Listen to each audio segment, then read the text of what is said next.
personnages, des grands économistes, avant c'était Samuelson, etc., donc qui jouent un rôle en quelque sorte normatif par leur force, leur pertinence ou non, et leur rayonnement.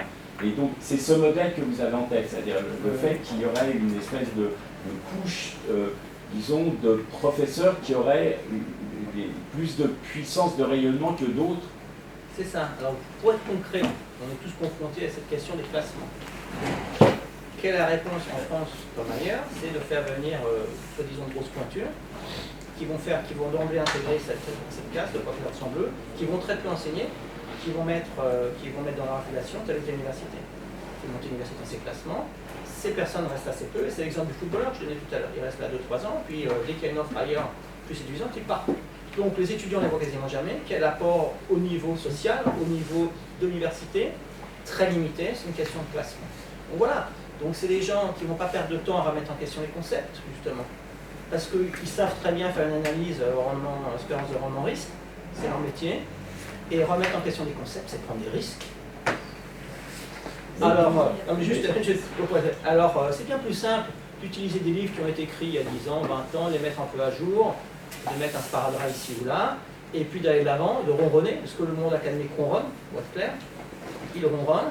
C'est bien plus simple, on prend moins de risques, et puis on publie dans des revues dites A, et c'est bien plus simple, c'est moins compliqué, je ne dis pas que ça soit facile, mais c'est beaucoup moins difficile de le faire si on ne remet pas en cause les concepts. Excusez-moi, vous voulez rajouter quelque chose? Oui, c'est-à-dire d'où vient, je comprends bien ce mécanisme, mais d'où vient leur rayonnement? C'est-à-dire s'ils sont, quel est le fin du fin, quoi, où est-ce qu'ils tirent leur rayonnement qui acterait cette puissance, en quelque sorte, normative sur la pensée?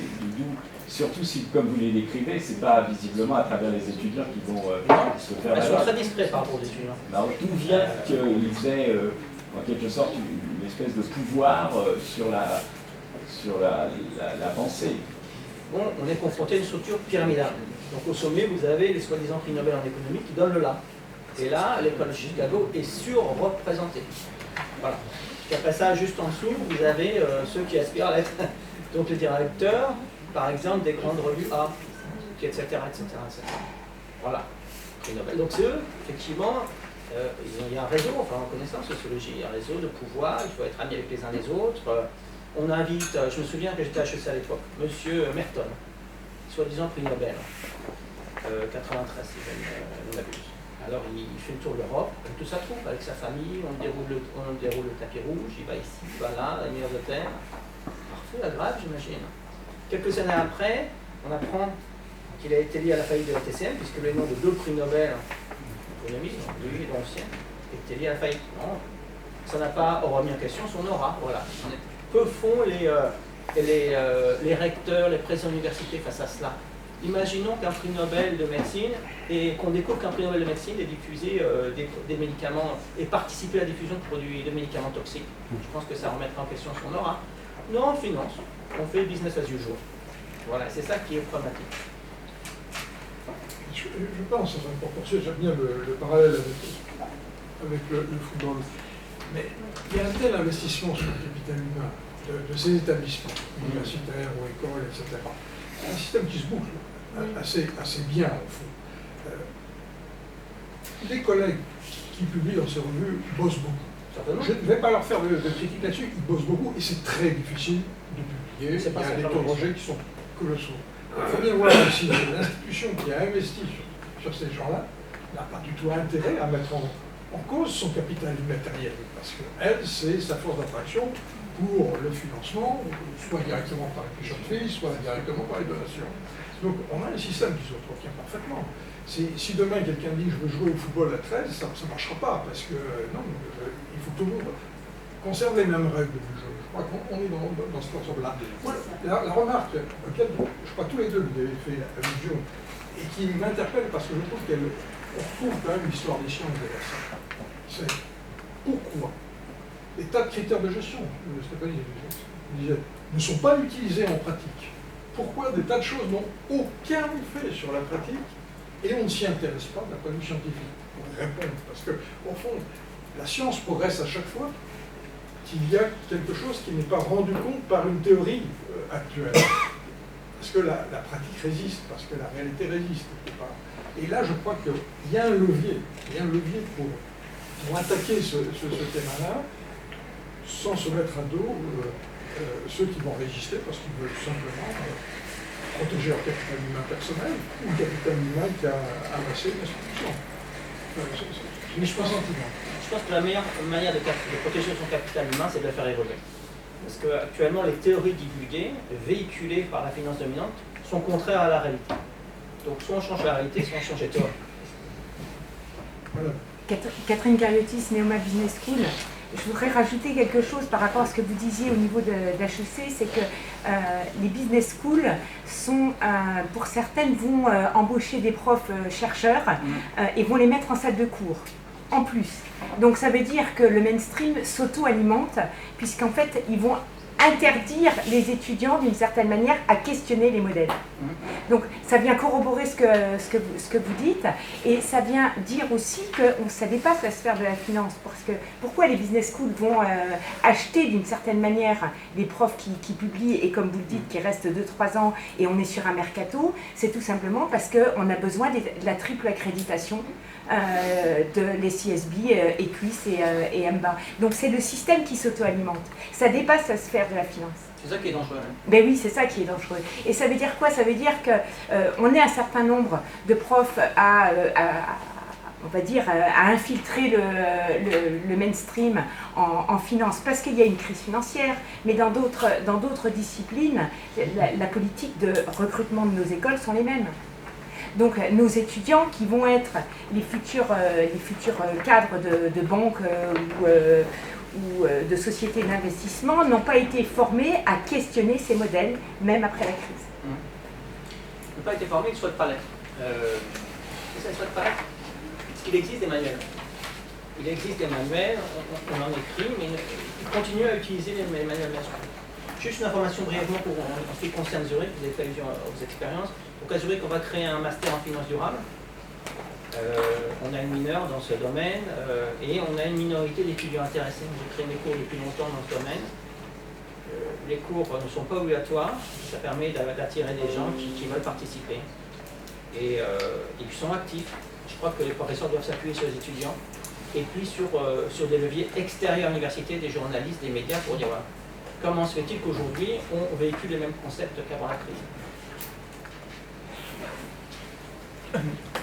Oui, merci Marc. Moi j'ai pour rebondir sur ce qui a été dit sur le rôle des individus versus les structures. Moi j'ai eu l'expérience en tant que doyen associé à la recherche dans mon institution, qui est une business school, de voir comment finalement la reproduction du modèle est tirée par le marché. C'est-à-dire qu'on a des managers qui généralement ne comprennent pas trop ce qu'on fait, et ils s'en remettent à des indicateurs. Et comme disait Bernard Maris, si vous voulez tuer le débat, vous créez un outil de mesure.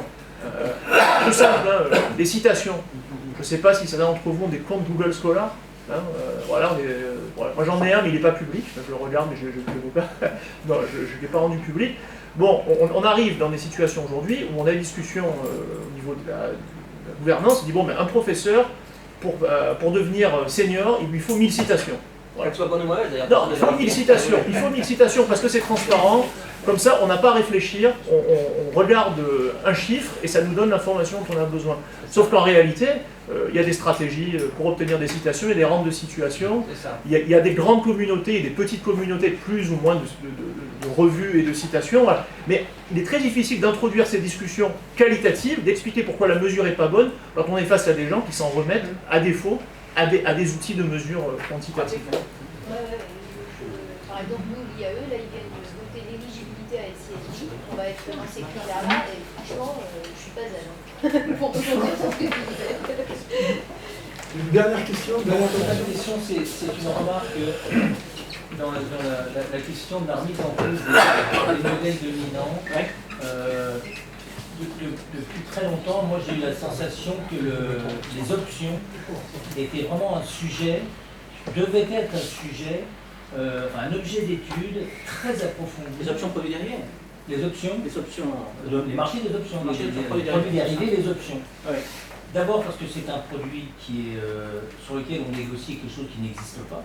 Donc c'est un marché parfait, parfaitement abstrait. La valeur temps, les quartiers de futur, ça n'existe pas, ça n'existe, donc c'est un marché de pure opinion. Donc déjà c'est intéressant pour étudier son fonctionnement vraiment de manière profonde. Et deuxièmement, c'est un marché qui est profondément inégalitaire. J'ai été opérateur gérant de portefeuille pendant longtemps. Si vous achetez des options régulièrement, vous êtes sûr de perdre. Et quand je faisais des cours à à la Défense, je montrais à mes étudiants les cours de la Société Générale. Est-ce que vous pensez que si c'était un jeu à somme nulle, ils auraient construit une tour de 50 étages pour faire ce business? Le vendeur d'options est gagnant dans 95% des cas. Et donc, ce que tu disais, il y a 0,2% sur la couverture dans la réalité, alors que dans les cours, on dit une option, c'est pour se couvrir. Voilà. Donc c'est un mensonge absolu. C'est ça. Mais ce que je veux dire, c'est que si on attaquait le sujet dans toute sa composante, probablement on pourrait déboucher sur une critique très très globale des modèles, parce qu'on parlerait des marchés réguliers, on parlerait d'hétérocédasticité, on parlerait de tous ces phénomènes qui sont contraires à la théorie de Mises. Voilà, donc c'est d'un point de vue académique, pour changer les choses, je pense que c'est un vrai sujet. Et évidemment, on ne le change pas aujourd'hui parce que c'est le big business, c'est là-dessus qu'il y a le gagné. Vous avez peut-être observé que les banques françaises, depuis la crise, n'ont pas monté. Les cours de la Société Générale vaut la même chose que ce qu'elle valait en 2009. Pourquoi? Parce que la réglementation des capitaux prudentiels lui a interdit de faire ces opérations. Donc maintenant, elle a un business model dans lequel c'est le retail qui domine, et donc elle ne gagne plus d'argent. Voilà. Ce qui veut dire qu'avant, elle en gagnait des tonnes et des tonnes sur ce business-là. Donc ça explique pourquoi ces sujets ne peuvent pas être mis au grand jour, parce qu'il y a une dissimulation absolue de la réalité du business. Merci. Nous allons passer, si vous voulez bien, au troisième exposé avec Christophe Lavie sur l'encastrement de la productivité. Merci Michel, mes chers collègues, je suis ravi de faire partie de cette table ronde. Donc moi je suis professeur à Kiel Business School, donc je suis dans une business school. Vous voyez, mon école ne m'a même pas payé mon inscription, ils m'ont fait un badge à la main. Donc tout ça parce que j'enseigne la finance durable et que je suis pas dans le mainstream. Donc moi je suis prof de finance responsable, finance durable. Alors justement on est sur la question de l'enseignement. Je vais m'inscrire dans le pas de mes collègues, hein. Je vais pas revenir sur le constat, je pense qu'il y a déjà été fait. Moi je vais plutôt faire un témoignage d'une expérience qu'on a menée chez nous et qui a été développée depuis 3 ans. C'est-à-dire créer un master qui change toute sa pédagogie sur les contenus. C'est-à-dire prendre un braquage à 180 degrés. C'est-à-dire on transforme tous nos contenus et on bascule sur un nouveau modèle de contenu pédagogique qui va mettre la durabilité, c'est le thème de la présentation, comme le vecteur de finalité et qui va repermettre le réencastement donc à la Carl Polanyi, tel que Carl Polanyi le propose. Donc je suis aussi titulaire d'une chaire sur ces sujets et je suis, au-delà de mes fonctions de professeur, administrateur au Forum de l'investissement responsable. Le constat, je ne reviens pas dessus, mais très vite, je ne vais pas rajouter des commentaires à ce qui vient d'être dit de manière très détaillée et très précise. Moi, je voudrais juste rajouter un point sur le constat. Je pense que s'il y a un statu quo sur les méthodes d'enseignement en finance dans les programmes académiques, moi je pense surtout que ça vient d'une forme de conformisme aussi, c'est-à-dire une non-prise de risque de la part du corps académique. Donc on se pose toujours la question de la responsabilité, en fait, d'essayer de comprendre réellement d'où vient la responsabilité, pourquoi le système ne change pas, pourquoi à un moment donné les pratiques n'évoluent pas. Je pense que la première question à se poser, c'est quand même quelle est notre propre responsabilité à nous en tant qu'enseignants. Et Marc le disait très très bien, on a effectivement aujourd'hui 2 castes, notamment dans le milieu des business schools, de chercheurs et d'enseignants, les gens qui font que de l'enseignement, mais qui font que de la recherche. Il ne faut pas oublier quand même qu'on est quand même à la base des enseignants. Et ça, je pense qu'il y a beaucoup de gens qui l'ont oublié dans les milieux académiques. Et du coup, c'est comment on remet en question déjà notre propre responsabilité par rapport à ça. Donc il y a effectivement aussi, je dirais, une forme on discute avec beaucoup de collègues qui me disent nous, si on ne le fait pas, c'est parce qu'en fait, on a aussi une connaissance, une expertise sur ce qu'on connaît en finance de marché, en finance d'entreprise, que c'est remettre en question tous nos contenus, que c'est refaire nos syllabes, est-ce que l'école ou l'université va l'accepter, est-ce qu'on va pouvoir ouvrir un programme là-dessus. Bon, je pense qu'il y a une forme d'engagement à suivre là-dessus. Le constat, c'est aussi une dichotomie très très forte. Alors parfois, on a des contenus qui sont intégrés dans les programmes, c'est-à-dire qu'on va avoir un cours sur l'éthique financière, on va avoir un cours sur la déontologie, on va avoir un cours sur l'investissement anciennement responsable, on va avoir un cours sur le système monétaire revu, je dirais, avec plus de régulation, etc. Mais tout ça, c'est très c'est très cloisonné. C'est-à-dire que vous avez un cours sur les mathématiques financières, la stochastique, les aspects quantitatifs de la finance, puis vous sortez du bâtiment et puis 2 heures après vous avez un cours sur l'éthique de la finance. Donc en fait les étudiants, moi c'est mon expérience propre, puisqu'on m'a demandé de témoigner sur notre expérience à CAD, ils m'ont dit c'est schizophrénie. C'est-à-dire qu'en fait, quel est le but? Quel est l'objectif? Vous nous dites qu'en mots, il faut être responsable, il faut avoir la déontologie, il faut bien se comporter, être un bon acteur, et puis après vous nous apprenez des méthodes pour fabriquer les produits. Donc ça a été un raisonnement très fort chez nous, à Kiège, puisqu'on a travaillé sur ce projet avec Thomas Lagoire, qui a dit tout à l'heure, et notre tonton Bernard Anou, Bernard Parent, qui n'est pas là aujourd'hui, mais qui travaille toujours de manière inscrite avec nous. Donc on s'est dit, bon là il y a quelque chose à faire quand même, c'est-à-dire qu'il faut quand même penser à réformer nos programmes. Et il y a un autre point, c'est qu'il n'y a pas de recherche de lien entre la recherche, l'enseignement et les besoins du marché. On forme des étudiants pour qui, pourquoi. Donc ça, je pense qu'on a aussi oublié quelque part, c'est quels sont les besoins, quelles sont les veilles, je dirais, d'innovation aujourd'hui sur les marchés, enfin sur le marché de la finance et de l'économie, de quoi ont réellement besoin les acteurs. Donc ça, c'est une vraie question. Est-ce qu'ils ont toujours besoin d'acteurs sur les métiers ou pas? Est-ce qu'il n'y en a pas d'autres? Est-ce qu'il n'y a pas l'innovation qui est en train de se créer sur ces sujets? Et à un moment donné, moi, c'est comme ça que je vois mon métier. Enfin, la recherche, pour moi, elle est au service de l'enseignement. Elle doit se diluer dans l'enseignement. Il y a trop de dichotomie aussi entre la recherche pure et les techniques d'enseignement aujourd'hui. Donc face à ce constat, on s'est posé 3 questions très simples. La première, je vous l'ai déjà présentée. Quelle est notre propre responsabilité en tant qu'enseignant, en tant qu'académique? La deuxième, c'est quelle est notre expertise aussi? Nous, notre expertise, c'était faire l'économie de la finance autrement, à Kiège. Donc Bernard Parent, qui l'incarnait pendant très longtemps. Thomas et moi, on est arrivés ensuite dans son sillage. Notre expertise, on a une petite équipe, mais dans une business school qui représente 200 profs, on était 3. J'ai dit, bon, c'est pas notre expertise à nous, mais bon, on va essayer de l'apporter. Quel est notre ADN? Et puis, quels sont les enjeux sociétaux, surtout? C'est-à-dire, on parlait de besoin du marché, on parlait de réellement regarder ce qui se passe aujourd'hui dans le monde, dans la société. Et si on doit parler de l'encastrement à la polémique, la société, elle est en haut. Et la finance, c'est un outil qui sert l'économie, qui sert la société. Donc en fait, nous, on s'est dit, bon, il faut quand même qu'on regarde ce qui se passe un peu d'un point de vue sociétal. Donc les grands enjeux sociétaux, c'est quoi? C'est la transition écologique, c'est les inégalités sociales, c'est les problèmes de gouvernance d'entreprise, c'est le statut, la mission d'entreprise. Il y a beaucoup de sujets sur lesquels, en fait, on s'est dit qu'il faut qu'on y aille par notre pédagogie transformée, et on va essayer de continuer à transformer notre pédagogie. Donc nos objectifs, c'est donc de, voilà, on se dit tout ça, on veut tous former. Alors ça, c'est ce que vous voyez. Alors on va sortir un peu de la plaquette, avec Thomas, on dit ça, on va sortir la plaquette marketing premium de l'école de commerce. Okay, puis on va essayer de vraiment comprendre le fondement théorique du master qu'on a créé. Donc former les acteurs capables d'intégrer les urgences sociales et environnementales dans leurs décisions. Donc là on répond à la question 1 sur la responsabilité, la question 3 sur les enjeux sociétaux. Mettre notre expertise recherche au service des contenus pédagogiques. Pourquoi on ne le ferait pas? On s'est dit tiens, pourquoi on ne le ferait pas en fait? C'est bête parce qu'on a une mine d'or, on a plein de trucs, on a plein de textes, on a plein de réflexions. Donc pourquoi on ne le ferait pas dans nos cours? Au service donc des programmes, en lien avec les praticiens, ça je pense que c'est un sujet très important. Pas couper, je dirais, ce côté académique du monde réel des entreprises. Donc travailler en synergie avec des praticiens, faire venir des praticiens dans les cours pour monter des études de cas, pour pousser les étudiants à leur expliquer le marché. Nous, c'est ce qu'on essaie de faire dans notre pédagogie, c'est avoir une équipe d'experts académiques et en même temps des ouvertures à des praticiens qui ont des techniques et des discours marché que nous n'avons pas. Donc vraiment ramener les étudiants dans cette économie réelle. Dans un objectif de triangulation, donc nous, notre idée, c'est vraiment de travailler en permanence entre la recherche, la pédagogie et l'impact avec les partenaires, c'est-à-dire le marché et les praticiens. Les partenaires qui soient académiques ou professionnels. Et pour nous, cette notion d'impact, elle est centrale. C'est-à-dire que si on n'a pas un réseau de partenaires près de nous, d'entreprises, c'est-à-dire qu'on n'a pas d'impact. C'est-à-dire que nous, ce qu'on veut voir, c'est nos étudiants partir en stage dans des entreprises qu'on connaît, voir les missions qu'ils ont, les suivre, et être certain qu'ils s'inscrivent bien quelque part dans les métiers en termes d'embauche sur lesquels on essaie de les former. C'est-à-dire qu'on essaie d'avoir un outil longitudinal dans le suivi qui nous permette de vraiment être proche d'eux. Ça, on peut le faire que si on a des petites promos.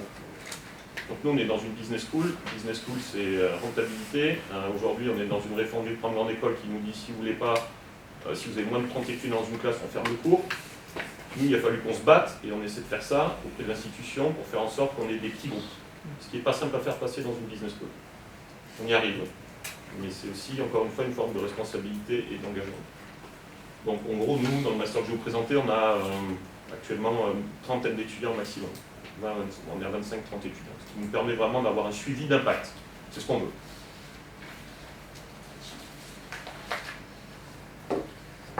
Notre positionnement, Thomas l'a expliqué rapidement tout à l'heure dans sa présentation. Voilà comment on se situe. Ça, c'est le cœur du réacteur, c'est notre réseau POCFIN. C'est-à-dire qu'en fait, c'est le Post-Crisis Finance Network. Ça inclut de la recherche, de la pédagogie, des relations partenariales académiques et institutionnelles.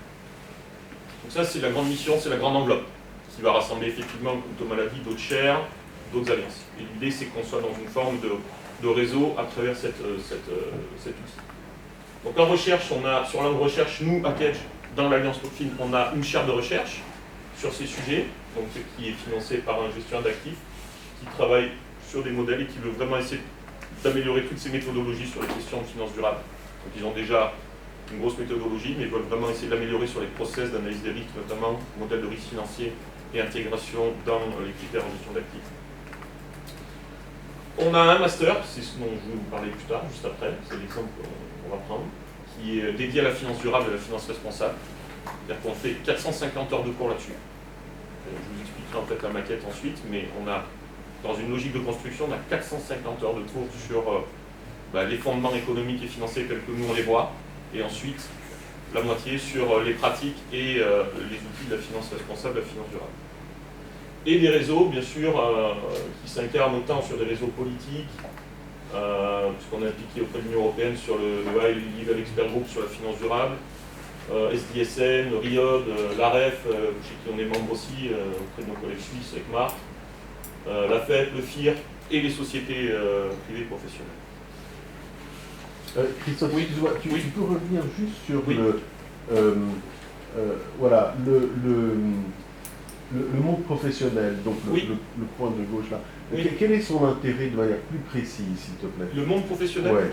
La chaire professionnelle. Oui, la chaire, c'est ça. Nous, la chaire, c'est du mécénat, donc du coup, on est vraiment sur des réflexions en recherche. Mais l'entreprise, nous, elle a envie de nous sponsoriser sur ce sujet parce que c'est un sujet qui est au cœur de cette problématique. Donc il y a un intérêt commun à essayer de développer des programmes là-dessus. Donc nous, on a une équipe de recherche qui travaille vraiment sur l'ouvrage, des numéros spéciaux, de production d'articles, conférences, séminaires, etc. Tout ce qu'on fait dans une chaire.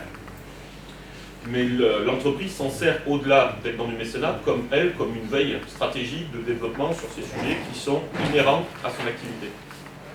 Donc nous, la manière qu'on a eu entre guillemets, d'aller chercher un financement sur cette chaire, c'est de dire nous on a une expertise, voilà ce qu'on fait, voilà ce dont vous avez besoin, mais j'ai expliqué aussi pourquoi le master s'est fait. Avant, pendant 10 ans, cette chaire, pendant 10 ans, c'est Bernard Parent qui a piloté la chaire AG2R La Mondiale Finance Autrement. On était